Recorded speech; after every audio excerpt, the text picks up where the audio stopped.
Fala aí, galerinha, tudo certo com vocês? Então, vamos ver agora nesse vídeo aqui uma revisão sobre princípios da ótica geométrica, né? Dentro de uma introdução ao estudo da ótica geométrica. Nós temos a ótica geométrica e a ótica física. No ensino médio, é estudado com mais profundidade a ótica geométrica, que considera a luz como ser propagando em linha reta, em meios homogêneos, isotrópicos, depois veremos esses detalhes.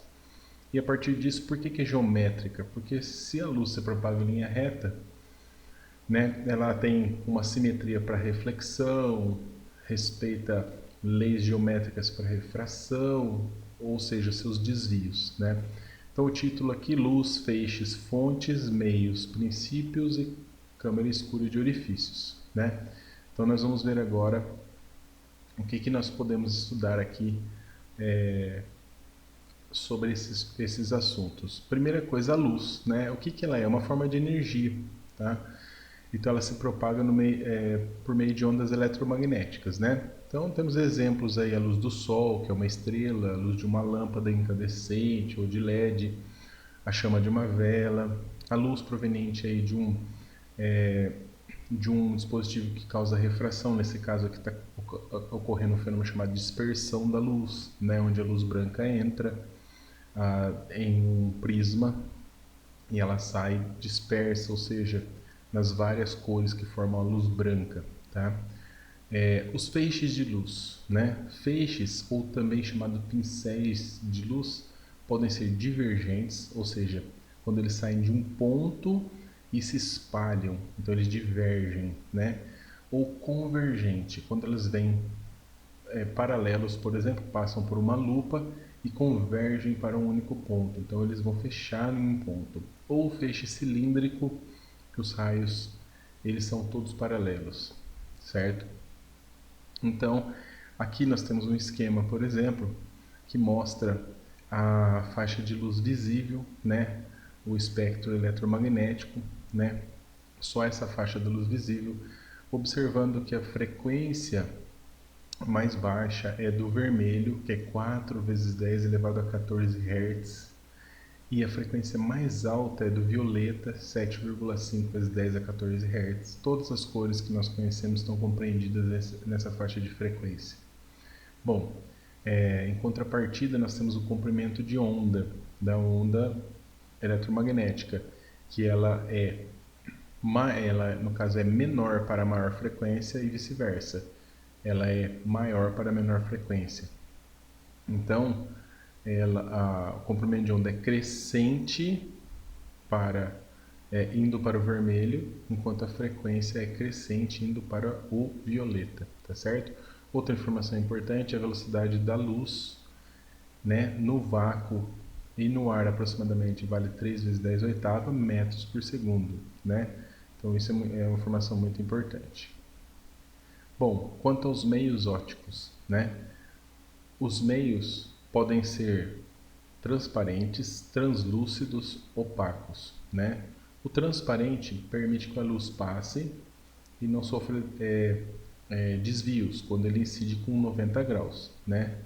Já o translúcido, ele faz com que ocorram esses desvios, incidindo perpendicularmente. Então, aqui um exemplo seria assim, ó, o transparente seria o vidro liso que a gente tem em casa, numa janela, por exemplo, com o vidro, né, totalmente liso. Já no banheiro, por exemplo, ele é usado um vidro translúcido, porque o que a gente espera é que não se veja a pessoa do outro lado com nitidez, né? Só um vulto, coisas do tipo. E o opaco são todos os outros materiais que não permitem a luz passar, tá? Então, olha só, importante aqui essa observação, ó, elementos como a água, né, e o plástico, dependendo da espessura, ele pode ser transparente, translúcido ou opaco, tá? Vamos em frente. Então, falamos um pouco dos princípios da ótica geométrica, são três, né? O primeiro é o princípio da propagação retilínea da luz. Então, assim, quando o meio é homogêneo e transparente, a luz se propaga em linha reta. Ampliando um pouco esse entendimento, né, nós temos também uma condição que diz que o meio tem que ser isotrópico, ou seja, as propriedades físicas em quaisquer direções e sentidos, elas devem ser a mesma, né? As mesmas para que se propague em linha reta. Quando, por exemplo, não vai se propagar em linha reta? Num meio que não é homogêneo. Por exemplo, a água contida em um aquário, e quando a gente dilui açúcar e deixa isso descansar por 24 horas. Um exemplo clássico que tem no YouTube vários vídeos, né? Nesse caso a luz ela vai fazer curva lá dentro, mas é um caso raro, né? Porque normalmente a gente está no ar atmosférico e ele é homogêneo, podemos ser considerado homogêneo. Então a gente, no nosso dia a dia, a gente vê a luz se propagar em linha reta, né? É o comum. Se ela vai fazer uma curva já é uma exceção. O segundo princípio da independência da luz, ele diz assim, ó, se dois raios de luz ou feixes se cruzam, eles não interferem um no outro, né? Porque a luz é pura energia. Como a luz é uma onda eletromagnética, ela só transporta energia. Então, elas não interagem, não tem matéria para interagir, né? A prova disso vai estar no próximo slide, a gente vai dar um exemplo. E o princípio da reversibilidade da luz, esse princípio diz que a luz pode ir por um caminho e voltar pelo mesmo caminho sem sofrer interferência, né? Então, a luz que vai não interfere na luz que está voltando. Há um exemplo clássico também. Aqui, ó, nós temos um exemplo de um feixe de laser se propagando em linha reta.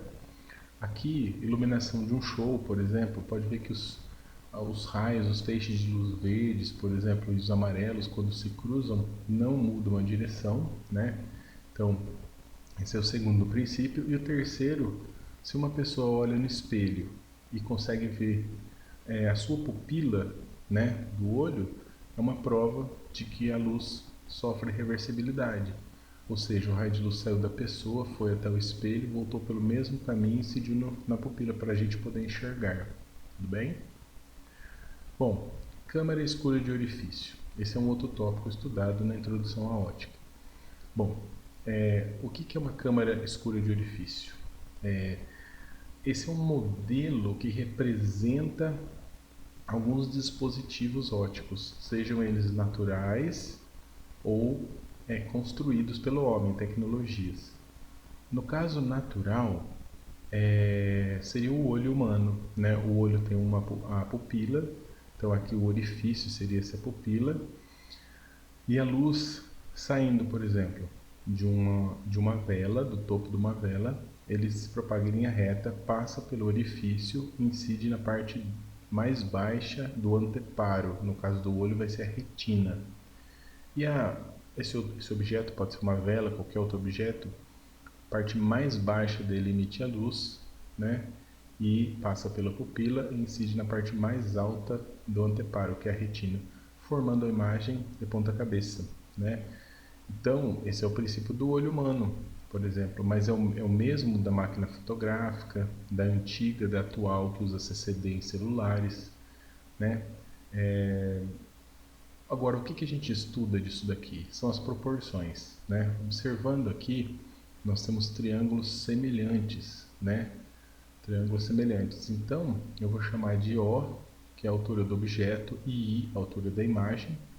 E a distância do objeto até a câmara de orifício é chamada de P, pode ser dado qualquer outra letra para nomear isso daqui, né? Mas o mais comum é P.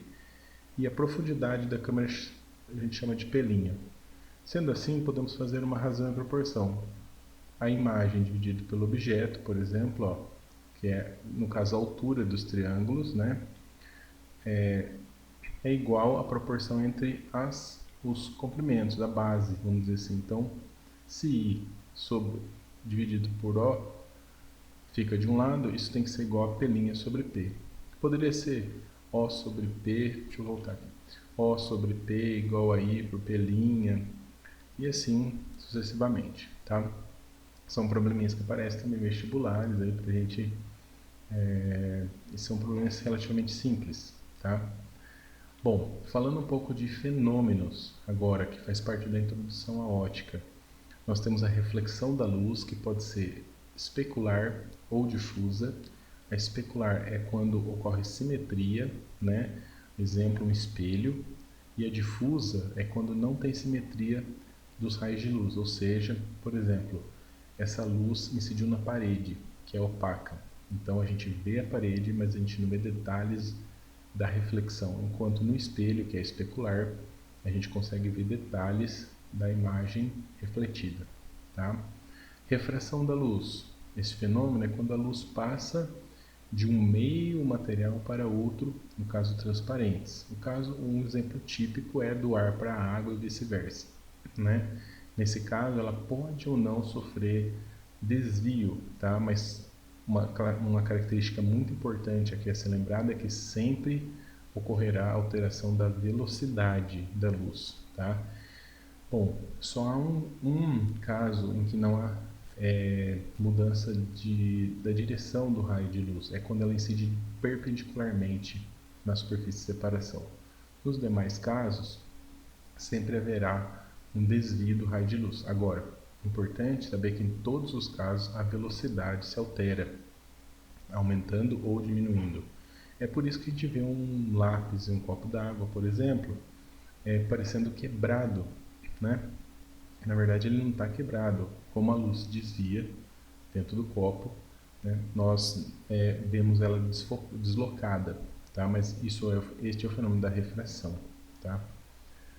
Bom, a absorção da luz, ela ocorre quando a luz ela incide num material, né? No caso, o que mais absorve são materiais de preto absoluto, na cor preta, seria o preto carvão, carvão de churrasco, por exemplo, mas outras cores também absorvem parcialmente a luz, tá?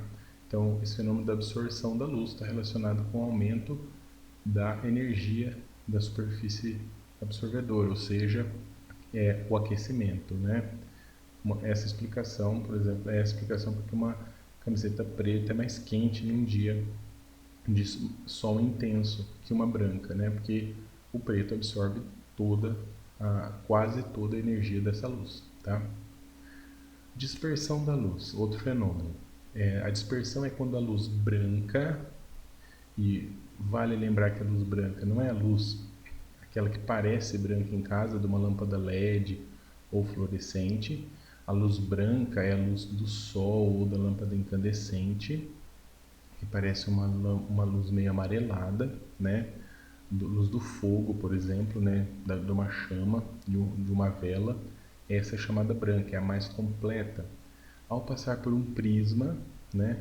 Ela vai sofrer vários desvios proporcionais a cada cor de luz tem uma frequência, e assim eles vão ter velocidades diferentes, umas maiores, que é o caso da vermelha, por exemplo, e outras velocidades menores, que é o caso da violeta.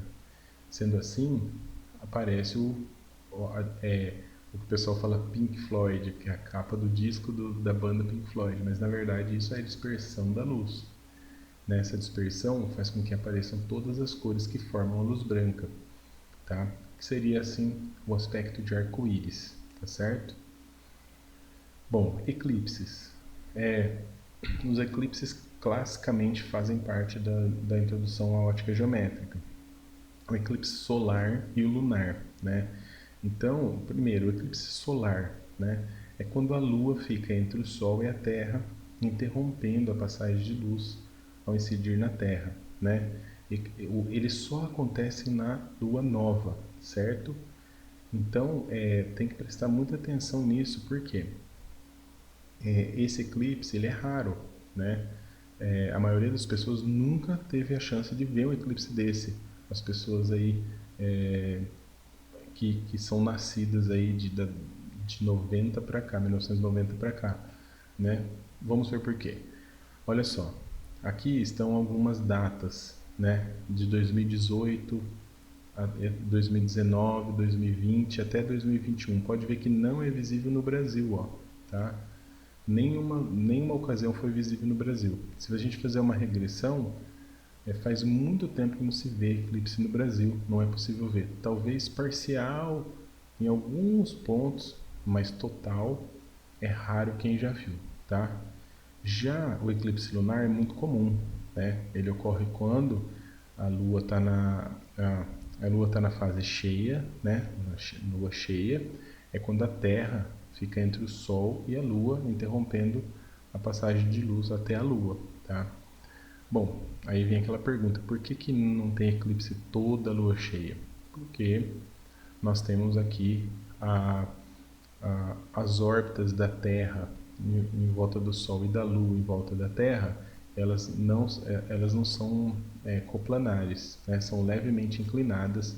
Isso faz com que de tempos em tempos nós tenhamos eclipses lunares. Bom, mas aí podemos ver aqui alguns exemplos. Em 2018 nós tivemos 2, em 2019 nós tivemos 2, no ano de 2020 são 4, 2021 2, né? E os locais também onde a gente pode ver esses eclipses, ou de forma parcial ou de forma total, tá? Isso é muito mais comum, certo? Bom, falando um pouco de a cor de um corpo por reflexão, que é o último tópico a ser estudado na introdução à ótica. Então, nesse caso, existem algumas regras. Então, a cor de um corpo ela depende de 3 fatores, né? A luz refletida por este objeto, o tipo de luz que incide no objeto e a sensibilidade dos olhos em relação à luz refletida. Podemos ver nesse primeiro desenho que a luz branca incide num objeto verde, uma tinta, por exemplo, e essa tinta só reflete o verde, absorve as outras cores. Já no branco, o branco tem a capacidade de refletir todas as cores, né? Tudo bem? Então, olha aqui quais são as regrinhas básicas, né? Para não esquecer, o branco reflete todas as cores de luz, o preto absorve todas as cores de luz, e a luz da cor do objeto, ela é refletida e as demais absorvidas pelo mesmo. O que significa isso? Se o objeto é azul, ele reflete o azul, absorve o restante. Se o objeto é vermelho, ele reflete o vermelho, absorve o restante, e assim sucessivamente, certo? Então, esse conteúdo aqui é o conteúdo básico de introdução à ótica geométrica, né? Bem simplificado, muito resumido. Espero que tenha ajudado aí vocês. Tá? Vamos resolver uns problemas que envolvem esse conteúdo agora, tá? Bom, vamos resolver então este problema aqui, que envolve a introdução à ótica geométrica. Então, o problema diz: um feixe de luz partindo de uma fonte pontiforme incide sobre um disco de 10 centímetros de diâmetro. Então, tem um desenho aqui que está nos ajudando aqui, ó. Esse disco aqui, ele tem 10 centímetros de diâmetro. Vou anotar aqui tem 10 centímetros de diâmetro. Metade é o raio, 5 centímetros, né? Sabendo-se que a distância da fonte ao disco é 1/3 da distância deste ao anteparo e que os planos da fonte do disco do anteparo são paralelos, determine a área da sombra projetada sobre o anteparo. Na verdade, ele está querendo essa área aqui, ó. Tá? Essa aqui que é a área da sombra, tá? Que vai ser o quê? Uma área circular, π vezes o raio ao quadrado, certo? Bom, aqui nós temos semelhança de triângulos. Se falou que a distância da fonte ao disco, ó, a fonte luminosa está aqui, até o disco chamamos de x, que é 1/3. Se é 1/3 da distância deste ao anteparo, que é do disco ao anteparo, chamamos de 3x, de tal forma que isso aqui é 1/3, ó, x, ele vai ser 1/3 de 3x, certo? Bom, trabalhando com semelhança de triângulos, vamos pegar o triângulo maior, né? No triângulo maior, nós temos aqui que esse raio, que é só metade aqui, ó, tá? Então vamos pegar uma outra cor aqui para enxergar melhor isso. Então, a gente vai ver aqui, ó, dividindo aqui, ó, no meio, né? Temos um triângulo aqui, ó. Tá? Esse triângulo tem a base 4x, ó, daqui até aqui, né? E a altura é o raio R que nós estamos querendo saber. Então, eu vou falar assim, ó, R está para 4x. Assim como. E agora? no triângulo menor. Vou pegar outra cor aqui. O triângulo menor é formado aqui, ó. Certo? Nesse triângulo vai ser, o raio é 5 sobre a distância aqui da base, que é somente x. Sendo assim, como que a gente resolve? Ó, já vai cortar o x com x, né? Sobra que r é igual a 4 vezes 5, que dá 20 centímetros, né? Nós podemos ver ali que as respostas estão em metros quadrados, convém já passar em metros, isso aqui dá 0,2 metros, tá? Bom, procedemos ao cálculo da área. Então a área vai ser r quadrado, que é 0,2 ao quadrado, vezes π. Bom, 0,2 vezes 0,2 dá 0,04 vezes π e a unidade metro quadrado. Pronto, terminamos o problema, olha. Resolvemos a alternativa D, certo? Não é muito difícil esse, é mais difícil interpretar e chegar no desenho, né? Que foi feito aqui, mas usa semelhança de triângulos, então sem maiores dificuldades. Vamos lá para o próximo exercício. Bom, este outro problema aqui diz assim: no instante t igual a zero, um feixe horizontal de raios luminosos provenientes da chama de uma vela A atravessa o pequeno orifício de um anteparo e projeta uma pequena mancha luminosa B no anteparo visual, conforme a figura. Então nós temos uma figura aqui, né, com uma vela. Esse orifício de que ele trata, ele na verdade está aqui nesse ponto aqui, ó, tá? Deixa eu até pegar uma cor diferente aqui para destacar, né? Então o orifício está aqui e esse raio que incide em B, né, é o raio que nesse momento está passando pelo orifício e fazendo essa marca aí por essa reta horizontal. As distâncias da chama ao orifício e do orifício ao anteparo são respectivamente A e 2A. Estão representados aqui embaixo, ó, A e 2A, né? Se a vela queima a uma velocidade VI 2 cm por minuto, determina a velocidade com que a mancha luminosa se desloca verticalmente sobre o anteparo. Então, nós vamos usar como um parâmetro um tempo de 1 minuto, que é mais fácil, né? Nós sabemos que ela queima 1 centímetro por minuto. Então, depois de 1 minuto, o que nós teremos? Essa vela ela vai ficar menor. Se ela vai ficar menor, deixa eu trocar a cor aqui. Se ela vai ficar menor, o que acontece? Ó, ela ficando menor, o orifício está ali em cima, a chama está aqui. Então, a hora que ela passar pelo orifício, a luz vai subir. Então, ela quer saber qual que é a velocidade que ela sobe aqui, ó, tá? Depois de 1 minuto. Então, refazendo esse desenho, aqui embaixo nós temos a montagem, ó.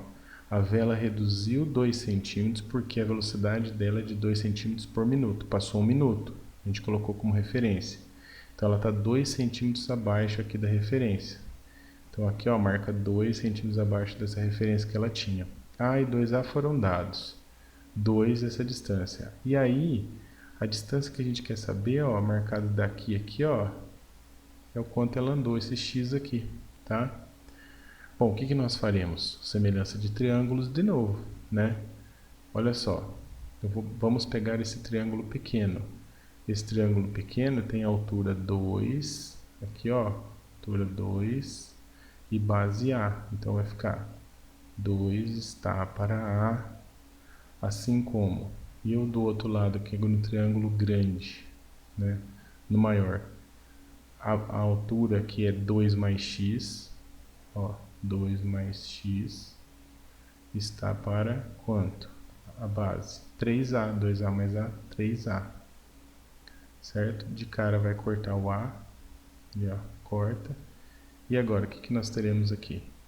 Multiplica em cruz, ó, 2 mais x vezes 1 dá 2 mais x, igual. E do lado de cá, ó, 2 vezes 3 dá 6. Então, x vai ser 6 menos 2, x vai ser 4 centímetros. Ou seja, deslocou 4 centímetros em quanto tempo? Em 1 minuto, que é um parâmetro. Portanto, essa velocidade é de 4 centímetros por minuto. A alternativa certa é a alternativa D, conforme está assinalado. Tá certo? Então, mais um probleminha de interpretação. Usa a semelhança de triângulos, né? Em introdução à ótica geométrica sempre, geralmente 99% vai usar a semelhança de triângulos, tá? É isso aí então, pessoal. Valeu, sempre à disposição aí para dúvidas. Bons estudos para vocês, sucesso. Um abraço.